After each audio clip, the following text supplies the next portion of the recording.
I want to say thank you very much for joining us here today at Seakart Adventures in Murrells Inlet.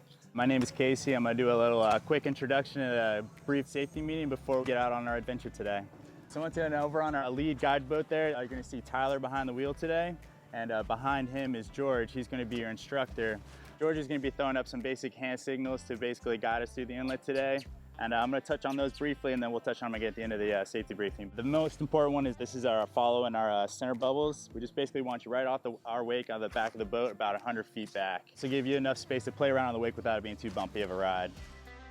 Basically, we want you to shut off the motor, and you can do that by hitting the red button on the steering wheel in front of you there. If we give you the hand motion of this, that means basically we're going to ask you to hit the green button. It's the ignition key to start the motor right away.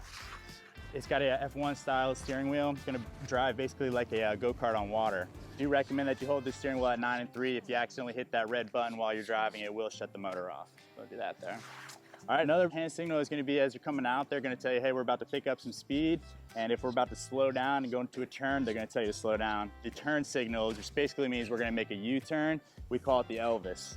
So you'll see them, they make it very obvious that we're going to make a huge looping turn to try and get out of the way there. So as we head out the mouth of the creek, this is a no wake zone.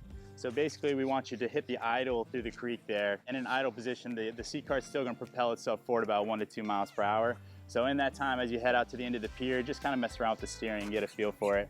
Once you get out the mouth of the creek, they're gonna tell you to start picking it up, and then they're gonna start working their way towards the jetty. All right. So just a couple things there. We want you to have a good time today, but please be aware of your surroundings. No jumping over any of the wake. Keep your eyes open for any buoys that are coming up on you. Obviously the guideboat's gonna keep you out of the way, but just always have your eyes on a swivel. All right, once again, George will be on the back of the boat giving you all your hand signals today. Just keep an eye on them and you'll have a really good time. All right, thank you.